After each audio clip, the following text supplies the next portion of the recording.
نعرہ لگاتے ہیں ہم اہل سنت، تاج شریعت، تاج شریعت۔ بسم اللہ الرحمن الرحیم۔ اللہ کے نام سے شروع جو بہت مہربان رحمت والا۔ صلی اللہ علی النبی الامی و آلہ صلی اللہ علیہ وسلم، صلاۃ و سلاما علیک یا رسول اللہ۔ اے رضا ہر کام کا ایک وقت ہے، دل کو بھی آرام ہو ہی جائے گا۔ سیرت مصطفیٰ صلی اللہ تعالی علیہ وسلم پارٹ 9۔ مصنف شیخ الحدیث علامہ عبد المصطفیٰ اعظمی رحمۃ اللہ تعالی علیہ۔ مضامین: 8واں باب، ہجرت کا تیسرا سال، سن ہجری 3، جنگ احد۔ جنگ احد کا سبب: مدینہ منورہ پر چڑھائی، مسلمانوں کی تیاری اور جوش۔ آقا و مولا صلی اللہ تعالی علیہ وسلم نے یہودیوں کی امداد کو ٹھکرا دیا۔ بچوں کا جوش شہادت۔ تاجدار دو عالم صلی اللہ تعالی علیہ وسلم میدان جنگ میں۔ جنگ کی ابتدا، ابو دجانہ کی خوش نصیبی، حضرت حمزہ کی شہادت، حضرت حنظلہ کی شہادت رضی اللہ تعالی عنہم۔ ناگہاں جنگ کا پانسا پلٹ گیا، حضرت مصعب بن عمیر بھی شہید ہو گئے۔ حضرت زیاد بن سکن یا سکن کی شجاعت اور شہادت رضی اللہ تعالی عنہما۔ کھجور کھاتے کھاتے جنت میں، لنگڑاتے ہوئے بہشت میں، تاجدار دو عالم زخمی ہوئے صلی اللہ تعالی علیہ وسلم۔ صحابہ کا جوش جان نثاری رضی اللہ تعالی عنہم۔ ابو سفیان کا نعرہ اور اس کا جواب، ہند جگر خوار۔ حضرت سعد بن ربیع کی وصیت۔ خواتین اسلام کے کارنامے۔ حضرت ام عمارہ کی جان نثاری۔ حضرت صفیہ کا حوصلہ۔ ایک انصاری عورت کا صبر۔ شہدائے کرام رضی اللہ تعالی عنہم۔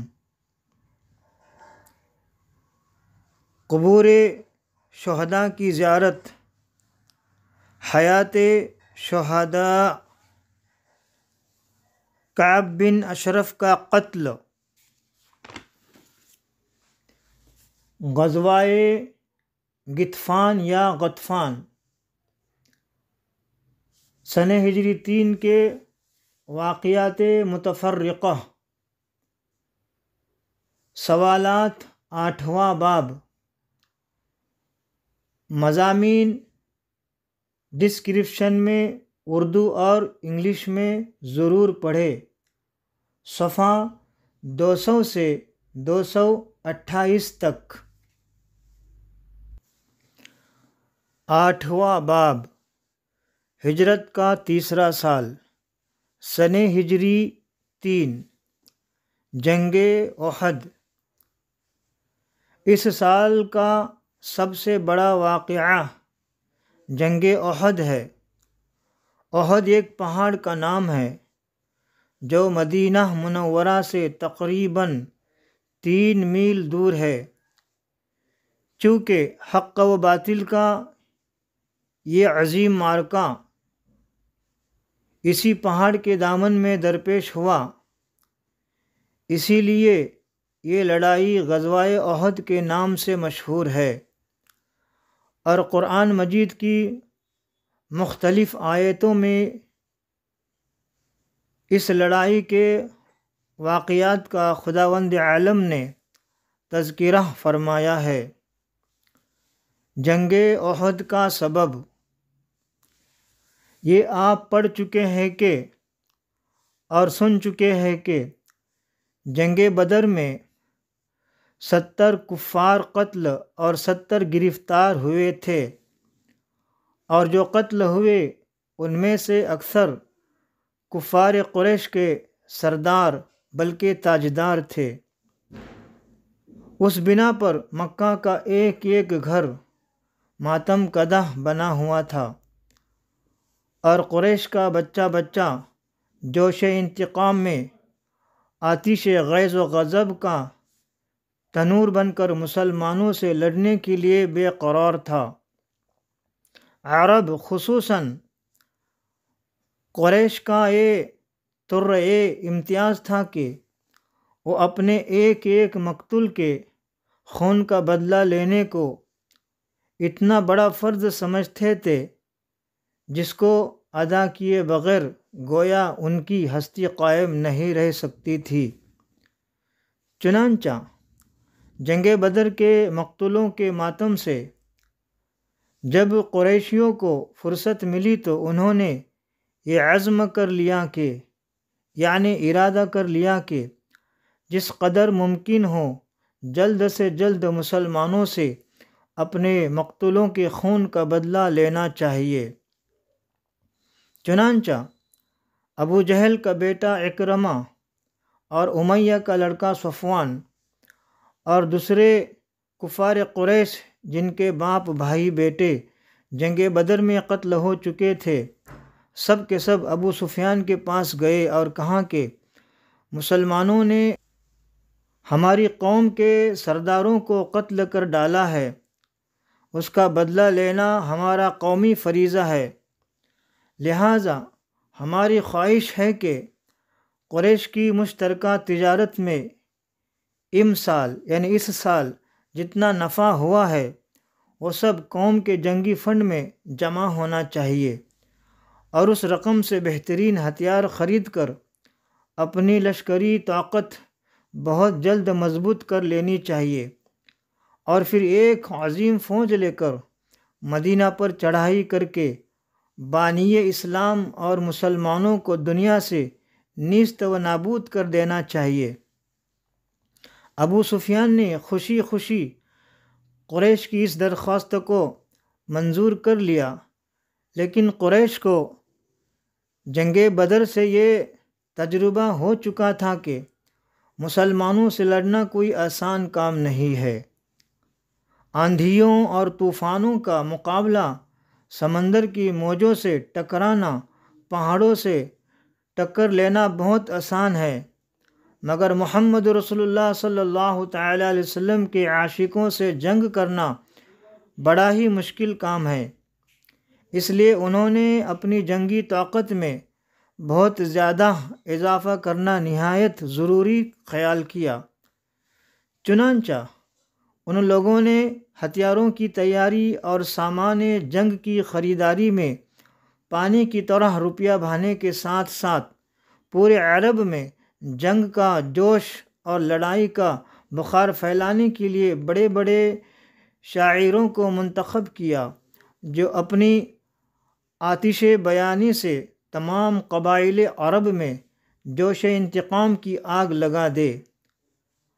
عمرو جہمی اور مصافع یا مصافع، یہ دونوں اپنی شاعری میں طاق اور آتش بیانی میں شعرائے آفاق تھے۔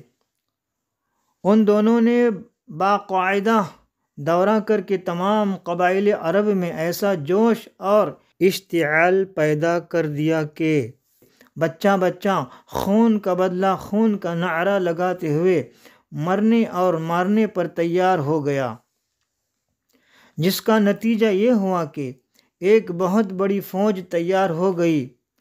مردوں کے ساتھ ساتھ بڑے بڑے معزز اور مالدار گھرانوں کی عورتیں بھی جوش انتقام سے لبریز ہو کر فوج میں شامل ہو گئے۔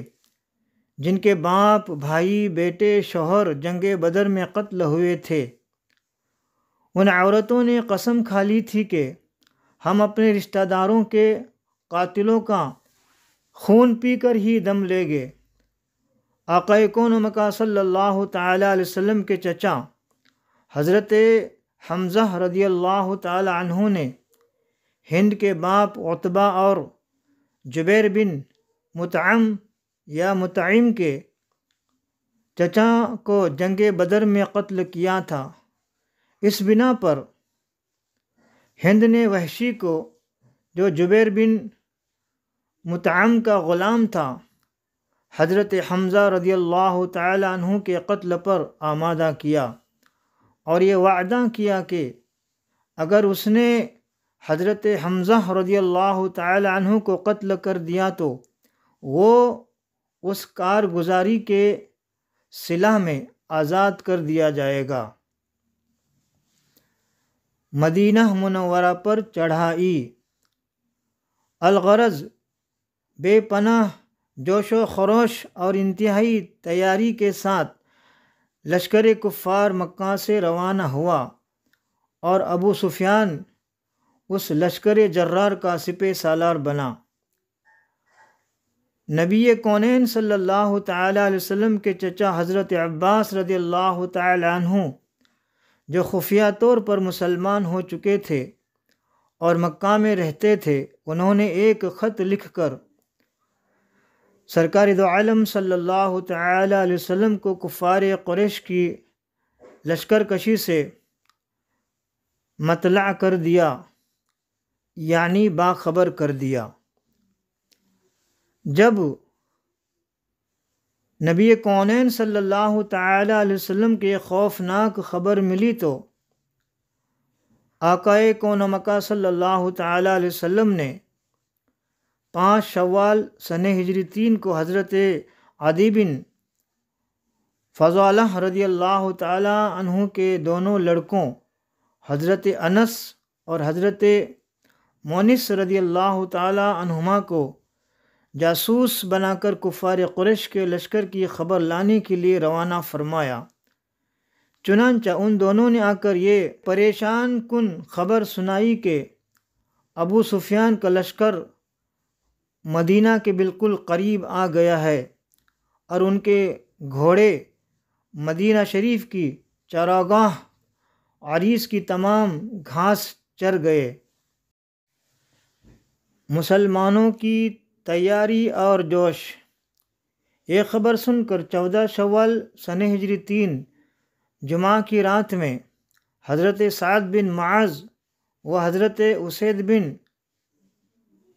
حضیر و حضرت سعد بن عبادہ رضی اللہ تعالی عنہم ہتھیار لے کر چند انصاریوں کے ساتھ رات بھر کاشانہ نبوت صلی اللہ تعالی علیہ وسلم کا پہرا دیتے رہے اور شہر مدینہ کے اہم ناکوں پر بھی انصار کا پہرا بٹھا دیا گیا۔ صبح کو سرور دو عالم صلی اللہ تعالی علیہ وسلم نے انصار و مہاجرین کو جمع فرما کر مشورہ طلب فرمایا کہ شہر کے اندر رہ کر دشمنوں کی فوج کا مقابلہ کیا جائے یا شہر سے باہر نکل کر میدان میں یہ جنگ لڑی جائے۔ مہاجرین نے عام طور پر اور انصار میں سے بڑے بزرگوں نے یہ رائے دی کہ عورتوں اور بچوں کو قلعوں میں یا قلعوں میں محفوظ کر دیا جائے اور شہر کے اندر رہ کر دشمنوں کا مقابلہ کیا جائے۔ منافقوں کا سردار عبداللہ بن ابی بھی اس مجلس میں موجود تھا۔ اس نے بھی یہی کہا کہ شہر میں پناہ گیر ہو کر کفار قریش کے حملوں کی مدافعت کی جائے، مگر چند کمسین نوجوان جو جنگ بدر میں شریک نہیں ہوئے تھے اور جوش جہاد میں آپے سے باہر ہو رہے تھے، وہ اس رائے پر اکڑ گئے کہ میدان میں نکل کر ان دشمنان اسلام سے فیصلہ کن جنگ لڑی جائے۔ نبی کونین صلی اللہ تعالیٰ علیہ وسلم نے سب کی رائے سن لی، پھر مکان میں جا کر ہتھیار زیب تن فرمایا اور باہر تشریف لائے۔ اب تمام لوگ اس بات پر متفق ہو گئے کہ شہر کے اندر ہی رہ کر کفار قریش کے حملوں کو روکا جائے، مگر آقا کون و مکان صلی اللہ تعالیٰ علیہ وسلم نے فرمایا کہ پیغمبر کے لیے زیبا نہیں ہے کہ ہتھیار پہن کر اتار دے یہاں تک کہ اللہ تعالیٰ اس کے اور اس کے دشمنوں کے درمیان فیصلہ فرما دے۔ اب تم لوگ خدا کا نام لے کر میدان میں نکل پڑو۔ اگر تم لوگ صبر کے ساتھ میدان جنگ میں ڈٹے رہو گے تو ضرور تمہاری فتح ہوگی۔ مدارج النبوہ جلد 2 صفحہ 114۔ پھر آقا کون و مکان صلی اللہ تعالیٰ علیہ وسلم نے انصار کے قبیلہ اوس کا جھنڈا حضرت اسید بن حضیر رضی اللہ تعالیٰ عنہ کو اور قبیلہ خزرج کا جھنڈا حضرت خباب بن منظر رضی اللہ تعالیٰ عنہ کو اور مہاجرین کا جھنڈا حضرت علی رضی اللہ تعالیٰ عنہ کو دیا اور 1000 کی فوج لے کر مدینہ سے باہر نکلے۔ مدارج النبوہ جلد 2 صفحہ 114۔ آقا کون و مکان صلی اللہ تعالیٰ علیہ وسلم نے یہودیوں کی امداد کو ٹھکرا دیا۔ شہر سے نکلتے ہی نبی کونین صلی اللہ تعالیٰ علیہ وسلم نے دیکھا کہ ایک فوج چلی آ رہی ہے۔ نبی کونین صلی اللہ تعالیٰ علیہ وسلم نے پوچھا کہ یہ کون لوگ ہیں؟ لوگوں نے عرض کیا کہ یا رسول اللہ صلی اللہ تعالیٰ علیہ وسلم، یہ رئیس المنافقین عبداللہ بن ابی کے حلیف یہودیوں کا لشکر ہے جو آپ کی امداد کے لیے آ رہا ہے۔ نبی کونین صلی اللہ تعالیٰ علیہ وسلم نے ارشاد فرمایا کہ ان لوگوں سے کہہ دو کہ واپس لوٹ جائے، ہم مشرکوں کے مقابلہ میں مشرکوں کی مدد نہیں لیں گے۔ مدارج النبوہ جلد 2 صفحہ 114۔ چنانچہ یہودیوں کا یہ لشکر واپس چلا گیا۔ پھر عبداللہ بن ابی منافقوں کا سردار بھی جو 300 آدمیوں کو لے کر آقا کون و مکان صلی اللہ تعالیٰ علیہ وسلم کے ساتھ آیا تھا، یہ کہہ کر واپس چلا گیا کہ محمد صلی اللہ تعالیٰ علیہ وسلم نے میرا مشورہ قبول نہیں کیا اور میری رائے کے خلاف میدان میں نکل پڑے، لہٰذا میں ان کا ساتھ نہیں دوں گا۔ مدارج النبوہ جلد 2 صفحہ 115۔ عبداللہ بن ابی کی بات سن کر قبیلہ خزرج میں سے بنو سلمہ کے اور قبیلہ اوس میں سے بنو حارثہ کے لوگوں نے بھی واپس لوٹ جانے کا ارادہ کر لیا، مگر اللہ تعالیٰ نے ان لوگوں کے دلوں میں اچانک محبت اسلام کا ایسا جذبہ پیدا فرما دیا کہ ان لوگوں کے قدم جم گئے۔ چنانچہ اللہ تعالیٰ نے قرآن مجید میں ان لوگوں کا تذکرہ فرماتے ہوئے ارشاد فرمایا کہ اذ همت طائفتان منکم ان تفشلا واللہ ولیہما وعلی اللہ فلیتوکل المؤمنون۔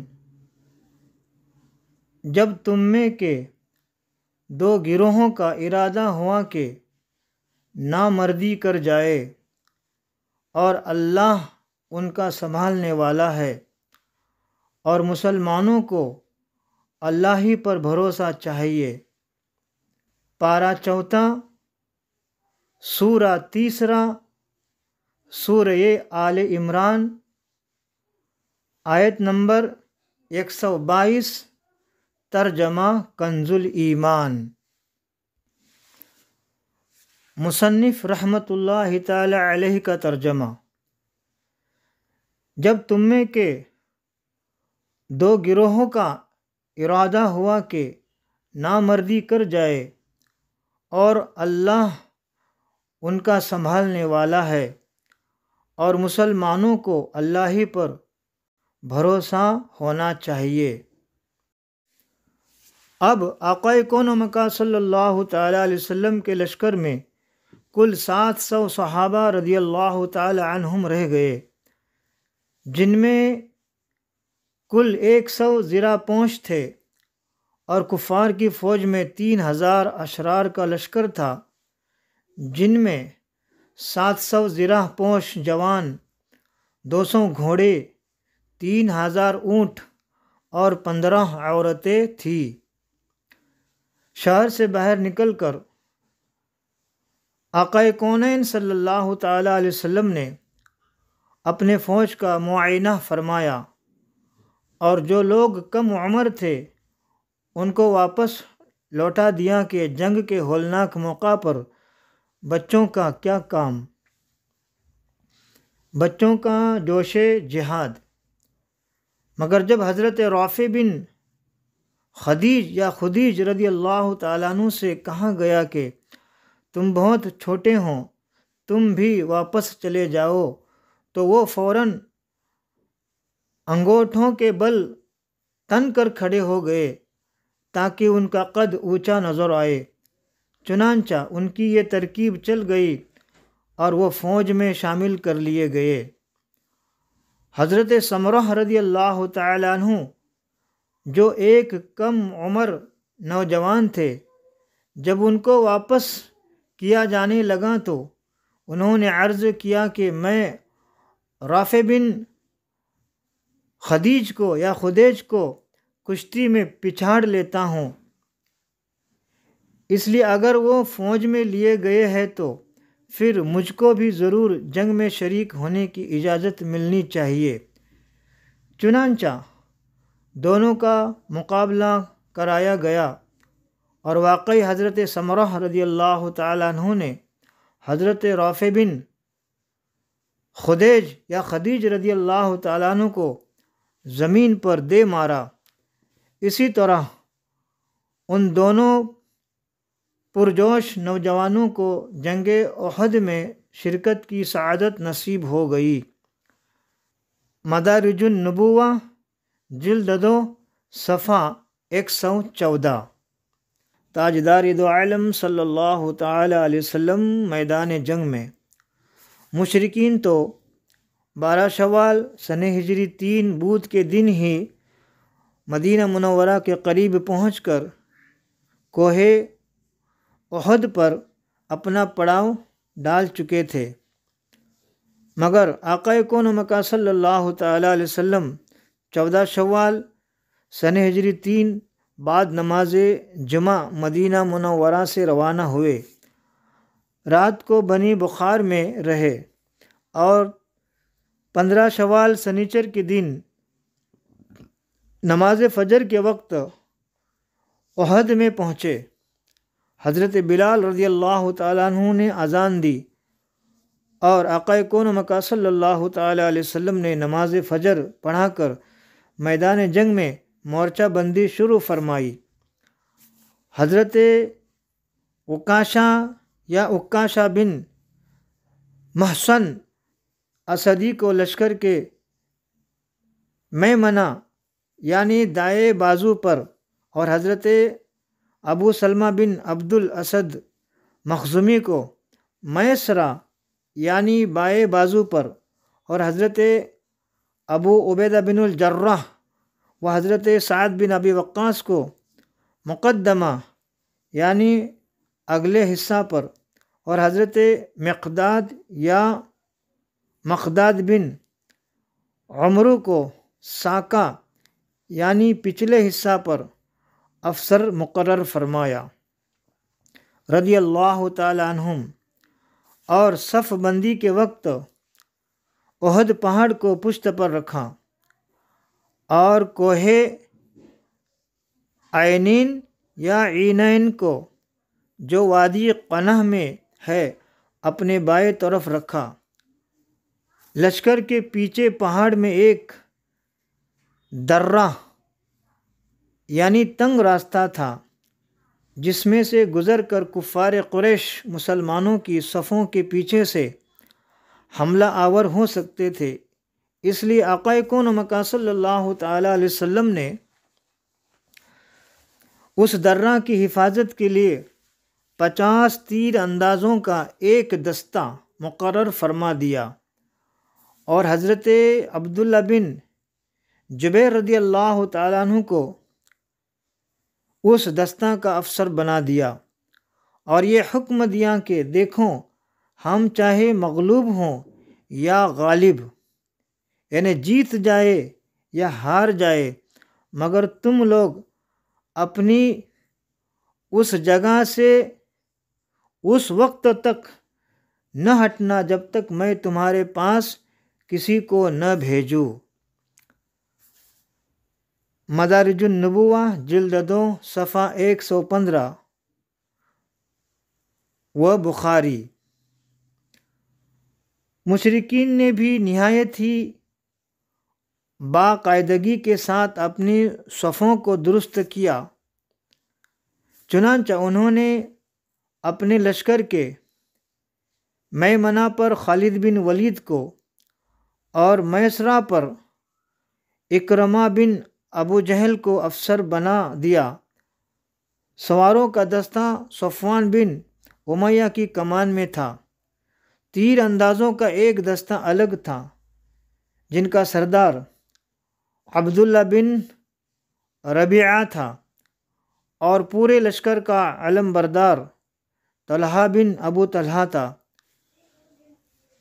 جو قبیلہ بنی عبدالدار کا ایک آدمی تھا۔ مدارج النبوہ جلد 2 صفحہ 115۔ آقا کون مکہ صلی اللہ تعالیٰ علیہ وسلم نے جب دیکھا کہ پورے لشکر کفار کا علم بردار قبیلہ بنی عبدالدار کا ایک شخص ہے، تو آقا کون مکہ صلی اللہ تعالیٰ علیہ وسلم نے بھی اسلامی لشکر کا جھنڈا حضرت مصعب بن عمیر رضی اللہ تعالیٰ عنہ کو عطا فرمایا جو قبیلہ بنو عبدالدار سے تعلق رکھتے تھے۔ جنگ کی ابتدا سب سے پہلے کفار قریش کی عورتیں دف بجا کر ایسے اشعار گاتی ہوئی آگے بڑھے جن میں جنگ بدر کے مقتولین کا ماتم اور انتقام خون کا جوش بھرا ہوا تھا۔ لشکر کفار کے سپہ سالار ابو سفیان کی بیوی ہند آگے اور کفار قریش کے معزز گھرانوں کی 14 عورتیں اس کے ساتھ تھے، اور یہ سب آواز ملا کر یہ اشعار گا رہی تھی کہ نحن بنات طارق نمشی علی النمارق، ہم آسمان کے تاروں کی بیٹیاں ہیں، ہم قالینوں پر چلنے والیاں ہیں۔ ان تقبلوا نعانق او تدبروا نفارق، اگر تم بڑھ کر لڑو گے تو ہم تم سے گلے ملیں گے، اور پیچھے قدم ہٹایا تو ہم تم سے الگ ہو جائیں گے۔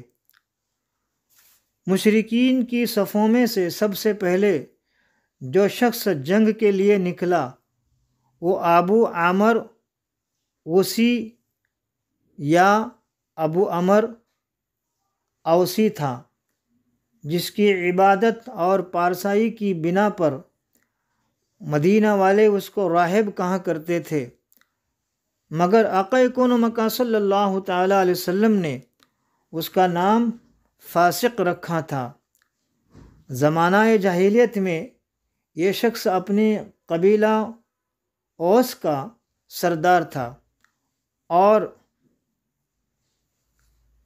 مدینہ کا مقبول عام آدمی تھا، مگر جب آقا کون و مکان صلی اللہ تعالی علیہ وسلم مدینہ منورہ میں تشریف لائے تو یہ شخص جذبہ حسد میں جل بھن کر خدا کے محبوب صلی اللہ تعالی علیہ وسلم کی مخالفت کرنے لگا اور مدینہ سے نکل کر مکہ چلا گیا، اور کفار قریش کو آقا کون و مکان صلی اللہ تعالی علیہ وسلم سے جنگ کرنے پر آمادہ کیا۔ اس کو بڑا بھروسہ تھا کہ میری قوم جب مجھے دیکھے گی تو رسول اللہ صلی اللہ تعالی علیہ وسلم کا ساتھ چھوڑ دے گے، میری قوم جب مجھے دیکھے گی تو رسول اللہ صلی اللہ تعالی علیہ وسلم کا ساتھ چھوڑ دے گی۔ چنانچہ اس نے میدان میں نکل کر پکارا کہ اے انصار، کیا تم لوگ مجھے پہچانتے ہو؟ میں ابو عامر راہب ہوں۔ انصار نے چلا کر کہا ہاں ہاں اے فاسق، ہم تجھ کو خوب پہچانتے ہیں، خدا تجھے ذلیل فرمائے۔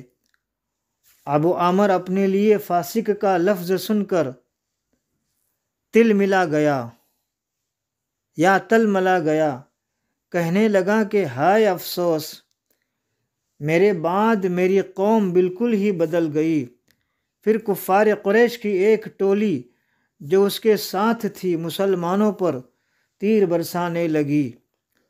اس کے جواب میں انصار نے بھی اس زور کی سنگ باری کی کہ ابو عامر اور اس کے ساتھی میدان جنگ سے بھاگ کھڑے ہوئے۔ مدارج النبوہ جلد 2 صفحہ 116۔ لشکر کفار کا علم بردار طلحہ بن ابو طلحہ صف سے نکل کر میدان میں آیا اور کہنے لگا کہ کیوں مسلمانوں، تم میں کوئی ایسا ہے کہ وہ مجھ کو دوزخ میں پہنچائے یا خود میرے ہاتھ سے وہ جنت میں پہنچ جائے؟ اس کا ایک گھمنڈ سے بھرا ہوا کلام سن کر حضرت علی شیر خدا رضی اللہ تعالیٰ عنہ نے فرمایا کہ ہاں میں ہوں۔ یہ کہہ کر فاتح خیبر نے ذوالفقار کے ایک ہی وار سے اس کا سر پھاڑ دیا اور وہ زمین پر تڑپنے لگا، اور شیر خدا منہ پھیر کر وہاں سے ہٹ گئے۔ لوگوں نے پوچھا کہ آپ نے اس کا سر کیوں نہیں کاٹ لیا؟ شیر خدا نے فرمایا کہ جب وہ زمین پر گرا تو اس کی شرمگاہ کھل گئی اور وہ مجھے قسم دینے لگا کہ مجھے معاف کر دیجئے۔ اس بے حیا کو بے ستر دیکھ کر مجھے شرم دامن گیر ہو گئی، اس لیے میں نے منہ پھیر لیا۔ مدارج النبوہ جلد 2 صفحہ 116۔ طلحہ کے بعد اس کا بھائی عثمان بن ابو طلحہ رجز کا یہ شعر پڑھتا ہوا حملہ آور ہوا کہ ان علی اہل اللواء حقا ان یخضب اللواء او تندقا۔ علم بردار کا فرض ہے کہ نیزہ کو خون میں رنگ دے یا وہ ٹکرا کر ٹوٹ جائے۔ حضرت حمزہ رضی اللہ تعالی عنہ اس کے مقابلہ کے لیے تلوار لے کر نکلے اور اس کے شانے پر ایسا بھرپور ہاتھ مارا کہ تلوار ریٹھ کی ہڈی تک کاٹتی ہوئی کمر تک پہنچ گئی، اور آپ کے منہ سے یہ نعرہ نکلا کہ انا ابن الساق الحجیج، میں حاجیوں کے سیراب کرنے والے عبد المطلب کا بیٹا ہوں۔ مدارج النبوہ جلد 2 صفحہ 116۔ اس کے بعد عام جنگ شروع ہو گئی اور میدان جنگ میں کشت و خون کا بازار گرم ہو گیا۔